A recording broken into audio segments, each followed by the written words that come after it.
안녕하세요. 오늘도 서연살롱을 찾아주셔서 감사합니다.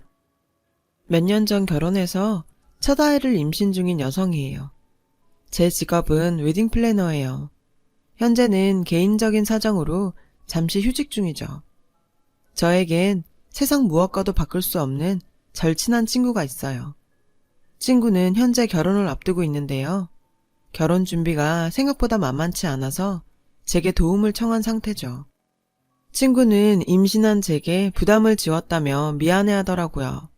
전 오히려 제가 도움이 될 수 있어서 다행이라고 생각하는데 말이죠. 그래서 딴 생각 말고 결혼식 생각만 하라고 했어요. 회사에 친구와의 관계를 설명하고 친구의 웨딩을 전담하게 되었어요. 사실 임신 안정기에 들어선 지 얼마 안 돼서 휴직을 할 참이었지만 일단 친구 웨딩까지는 마치고 하기로 했죠. 친구는 제게 정말 소중한 존재예요. 제가 가장 힘들었던 순간에 제 곁을 지켜준 유일한 사람이거든요. 그래서 우린 피가 섞이지는 않았지만 그보다 끈끈한 우정을 이어오고 있죠. 저는 외동딸이라서 어려서부터 부모님 사랑을 독차지할 수 있었고 먹을 거 입을 거 부족함 없이 자랄 수 있었어요. 다정한 엄마와 가정적인 아빠는 누구나 부러워할 만했고요. 하지만 영원할 줄 알았던 저의 행복은 순식간에 사라져버렸어요. 어쩌면 제가 모르는 사이 단란했던 우리 가정에는 이미 불행이 예견되고 있었는지도 몰라요. 제가 눈치를 못 챈 거죠. 제가 초등학교 6학년이던 13살 때 엄마가 세상을 떠나셨어요. 교통사고였죠. 학교에서 수업을 듣고 있는데 선생님이 저를 따로 부르셨어요. 집에서 연락이 왔다고 하시더라고요. 지금 집에 일이 생겼으니 조퇴하고 빨리 집으로 오라고요. 순간 겁이 났어요. 정확히 무슨 일인지는 몰랐지만 수업 중인 아이를 집으로 부를 정도면 분명 안 좋은 일일 거라 생각했거든요. 집에 가보니 외할머니가 절 기다리고 계셨어요. 외할머니는 제가 책가방을 내려놓자마자 제 손을 잡고 나가셨죠. 외할머니 손에 이끌려 간 곳은 대형 병원이었어요. 전 무슨 일이냐고 여긴 왜 온 거냐고 외할머니한테 물었지만 아무 대답도 하지 않으셨죠. 하지만 새하얗게 질린 외할머니의 얼굴을 보곤 내심 짐작은 할 수 있었어요. 외할머니가 저를 이끌고 병원이 아닌 병관 장례식장으로 향했어요. 빈소에 차려진 단상 위에는 하얀 국가로 곱게 단장이 되어 있었고 그 가운데 영정사진이 놓여 있었죠. 엄마였어요. 어린 나이였지만 그게 무엇을 의미하는지는 알 수 있었어요. 다만 받아들이기 힘들 뿐이었죠. 저는 외할머니를 붙잡고 왜 엄마 사진이 여기에 있냐고 물었어요. 그러자 외할머니는 자리에 털썩 주저앉으시며 참았던 눈물을 흘리셨죠. 그리곤 이내 오열하기 시작했어요.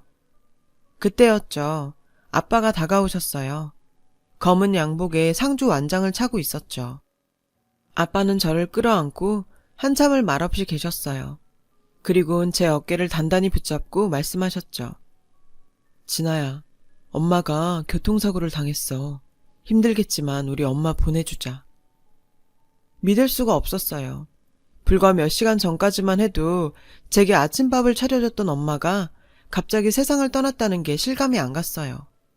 지금이라도 장례식장 안으로 걸어 들어올 것 같았거든요. 전 엄마의 죽음을 받아들일 수 없었어요. 장례식이 끝나고 입간을 할 때까지도 엄마는 안 죽었다고 소리를 지르며 울었죠. 아빠와 외할머니를 비롯한 친인척들은 그런 저를 안쓰러워했고요. 엄마의 유골을 납골당에 모셔놓고 저는 아빠와 단 둘이 집으로 돌아왔어요. 집에는 더 이상 엄마는 없었죠. 오직 아빠와 저 둘뿐이었어요. 그날 밤 아빠는 제게 그러시더군요. 진아야, 앞으론 더 씩씩하게 살아야 해. 그래야 엄마가 하늘나라에서 마음 놓고 행복할 수 있으니까. 그 순간 저는 이제 내가 의지할 수 있는 사람은 아빠뿐이라는 걸 알게 됐어요. 시간은 흘러 저는 초등학교를 졸업하고 중학교에 입학했어요. 여전히 엄마를 그리워하며 힘들기도 했지만 다행히 제 곁에는 아빠와 외할머니가 계셔서 덜 외로웠어요. 하지만 시련은 또 다시 찾아왔어요. 제가 중학교에 들어가고 얼마 안 돼서 외할머니가 세상을 떠나셨거든요. 심장마비였어요. 사람들은 딸을 잃은 슬픔 탓이 아닐까 생각했죠. 외할머니가 돌아가신 이후로 저는 더더욱 아빠한테 의지했어요. 세상에서 나 챙겨줄 사람은 오직 아빠뿐이니까요. 하지만 그런 제 생각은 철저히 빗나가고 말았죠. 외할머니가 돌아가시고 얼마 지나지 않아 여름방학이 시작됐어요. 그리고 며칠 뒤 아빠가 집으로 어떤 여자를 데리고 왔어요. 엄마보다 어려 보이는 여자였죠. 새엄마가 되실 분이야. 인사해라. 저는 너무나 놀랐어요. 엄마가 돌아가신 지 1년도 안 됐는데 새엄마라니요. 어떻게 아빠가 이렇게 쉽게 재혼을 말할 수 있는 거죠? 아빠도 오래 생각하고 한 결정이야.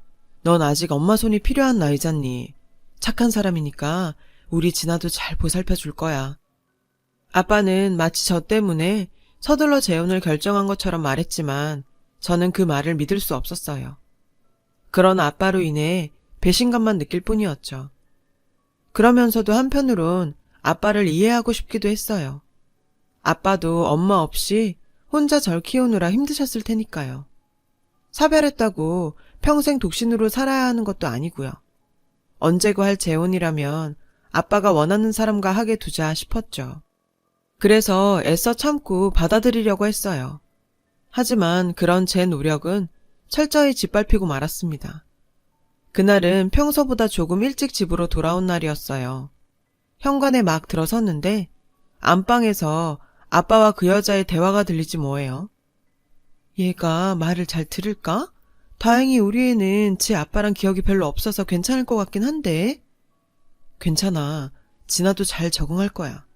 그나저나 우리 인생도 참 막장 드라마다.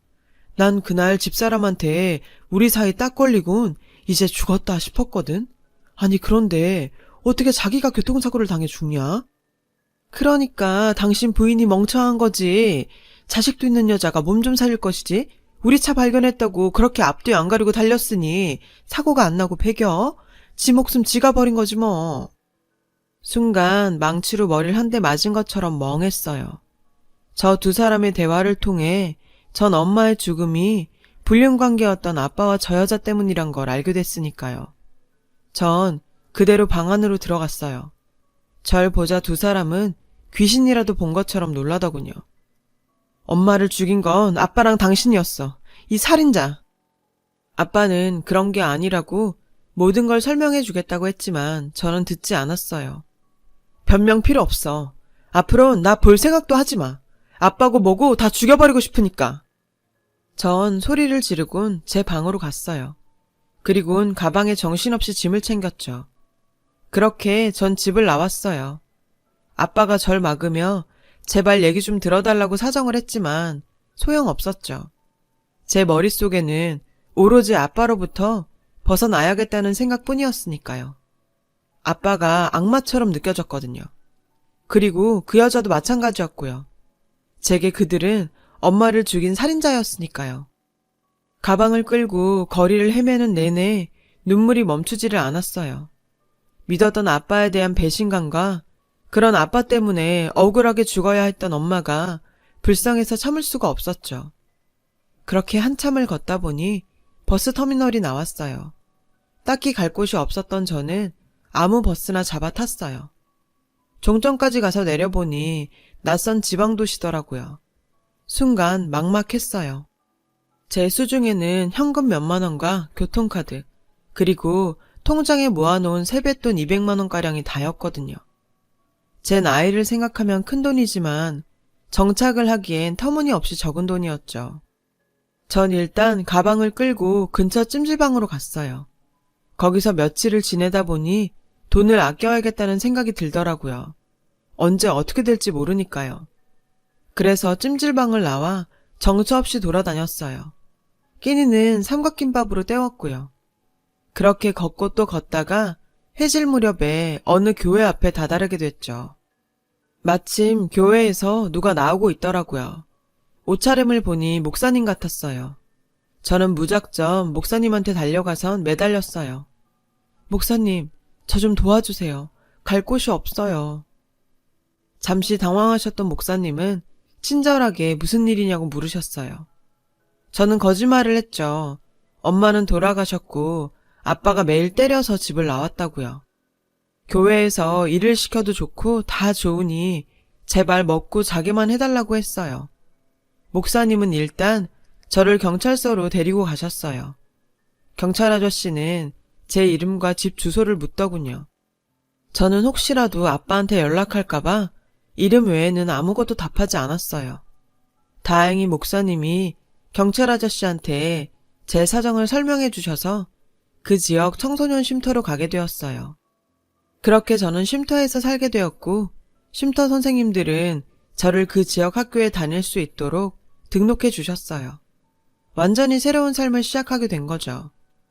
솔직히 너무 일을 크게 벌린 게 아닐까 하는 생각도 들었지만 아빠가 한 짓을 생각하면 그런 걱정은 싹 사라졌어요. 쉼터 생활과 새 학교에 적응하는 데는 그리 오랜 시간이 걸리진 않았어요. 적응이 되니 나름 자유롭고 좋은 점도 꽤 있었어요. 아무래도 쉼터에 또래 친구들이 있다 보니 외롭지 않고 함께 살다 보니 꼭 수련회에 온 것처럼 재미도 있더라고요. 그렇게 저는 중학교 1학년 2학기를 새 학교에서 마치고 2학년이 되었어요. 그리고 그 무렵 친구 한 명을 만나게 되었는데 이 친구가 바로 앞에서 말한 둘도 없는 절친이에요. 친구와 저는 동갑이라서 방을 같이 쓰게 됐어요. 처음엔 둘 다 어색해서 눈도 못 마주치고 멀뚱하게 서 있었어요. 먼저 인사를 한 건 친구였죠. 서로 통성명을 하고 나니 친구가 제게 왜 여기 살게 되었냐고 묻더라고요. 저는 잠시 머뭇거리다가 제 상황을 솔직하게 얘기했어요. 제 얘기를 들은 친구는 놀라더라고요. 자기 상황이랑 너무 비슷하다고요. 친구는 어릴 때 아빠가 돌아가셔서 엄마랑 둘이 살았는데 어느 날 엄마가 남자를 만나는 걸 알게 됐대요.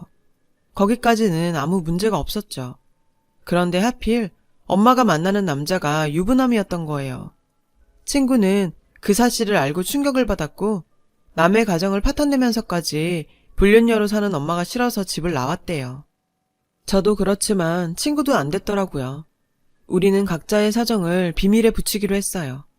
그날부터 우린 급속도로 친해졌어요. 학교에서도 쉼터에서도 늘 붙어 다녔죠. 비슷한 이유로 집을 나온 우리는 서로에게 동질감을 느끼는 만큼 끈끈한 유대감을 갖게 됐어요. 고작 15밖에 안 된 아이였지만 부모 아닌 서로에게 기대기로 했죠. 우린 학교에서 쉼터에서 사는 애라고 놀림을 받으면 둘이 합세해 싸우기도 했습니다. 그렇게 우린 서로를 지켜나갔어요. 나중에 성인이 되어 쉼터에서 나가야 할 때가 되면 같이 살기로 했고요. 그때를 대비해 우린 고등학교에 들어가자마자 아르바이트를 시작했어요. 물론 대외 활동은 쉼터 선생님의 감독하에 이루어졌죠. 혹시라도 문제가 생기면 보호자가 필요하니까요. 시간은 흘러 3년이 지났고 친구와 저는 고등학교를 졸업하게 됐어요. 웨딩 플래너가 꿈이었던 저는 관련 학과가 있는 전문대에 장학금을 받고 진학했어요. 친구는 대학 대신 제과 제빵 자격증을 따서 베이커리 막내로 취직했고요. 하지만 그때까지도 우린 독립을 할 만큼 돈을 모으지 못했어요. 아무래도 나이가 어린 탓에 돈 버는데 한계가 있었거든요. 다행히 그런 사정을 아는 쉼터의 배려로 우린 돈을 어느 정도 모을 때까지 쉼터에 머물 수 있게 되었죠. 그렇게 우린 1년 반 정도 더 쉼터에 머물다 퇴소를 하게 됐어요. 당시 전 학생 신분이어서 벌이가 많지 않았던 탓에 졸업하고 웨딩 업체에 취직하기 전까지는 친구가 월세를 감당해야 했어요. 제가 졸업 후 일을 시작하고 나서야 형편은 나아졌죠. 부모 도움 없이 살아야 했던 우린 최선을 다해 돈을 모았어요. 월급에서 월세와 생활비, 약간의 용돈을 빼곤 다 저금을 했죠. 언젠가 결혼을 하게 되더라도 우리에겐 손 벌릴 곳이 없었으니까요. 그러는 와중에 저는 선배의 소개로 남자친구를 사귀게 되었어요. 처음엔 사귈 마음까진 없었는데 계속된 구애에 어느 순간 마음을 열게 되더라고요. 이 남자가 제 남편이에요. 그렇게 한 2년 정도를 사귀었고 직장에서 어느 정도 자리를 잡았을 무렵 남친으로부터 청혼을 받았어요. 친구는 누구보다 기뻐해 주었죠. 그렇게 전 결혼 준비를 하게 되었어요. 그런데 친구가 뜻밖의 말을 꺼냈어요. 아빠한테 연락해 보라고요. 저는 펄쩍 뛰며 어떻게 네가 그런 소리를 하냐고 했지만 친구는 아빠랑 화해하라는 게 아니라 나중에 후회할지 모르니 여지를 남기지 말라는 거라고 하더군요. 우리가 나이가 어린 것도 아니고 이젠 상황을 다르게 볼 필요도 있다고 생각해. 친구의 말에 전 고민에 빠졌어요. 그리고 아빠를 만나기로 결론을 내렸죠. 친구는 제가 걱정이 된다며 저희 집까지 따라왔어요. 집으로 가는 전 내내 여러 생각이 들었고 내심 걱정도 됐죠. 아직 그 집에 사는지 확실하지 않았고 만약 아빠와 그 아줌마의 행복한 모습을 보면 예전처럼 참기 힘들 것 같았거든요. 그리고 마침내 집에 도착한 순간 문패에 새겨진 아빠 이름을 보고는 아직 살고 있다는 걸 알게 되었죠. 저는 떨리는 손으로 초인종을 눌렀어요. 낯선 아주머니가 나와 문을 열었죠. 도우미 아주머니 같았어요. 저는 이 집 주인 딸이라고 말했어요. 그러자 아주머니는 어머, 몇십 년 전에 집 나간 그 딸? 하고 묻더군요. 제가 고개를 끄덕이자 저와 친구를 집 안으로 들이셨어요. 집에는 초등학생 정도의 아이가 있더군요. 아빠와 아줌마의 아이였어요. 도우미 아주머니는 아빠를 불렀고 곧 아빠가 방에서 나왔어요. 아빠는 저를 보자 다리에 힘이 빠졌는지 비틀하더군요. 저는 그날 일이 떠올라 손이 부들부들 떨렸지만 그래도 목소리를 짜내 아빠를 불렀어요. 그래, 진아야. 우리 진아가 집에 왔구나. 잘 왔다, 잘 왔어. 저는 그때까지도 아무 생각이 없었어요. 아직도 아빠는 제게 엄마를 죽인 살인자였고 용서할 생각도 없었거든요. 전 친구를 가리키며 같이 사는 친구라고 말했어요. 그런데 그 순간 여자의 비명소리가 들렸어요.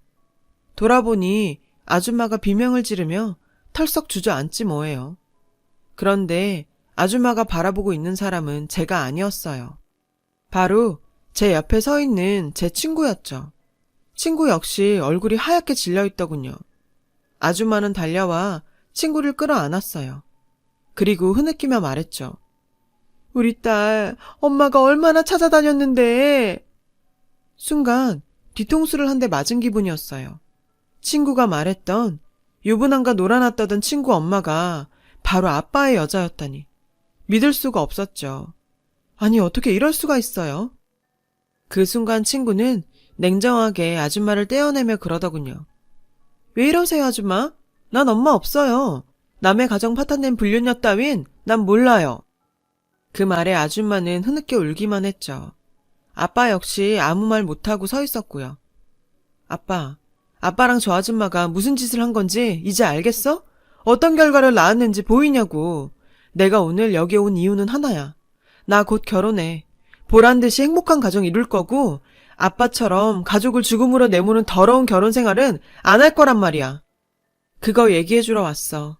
이제 내 인생에 아빠란 존재는 없을 테니까. 마지막으로 낳아준 사람한테 얘기는 하는 게 도리일 것 같았어.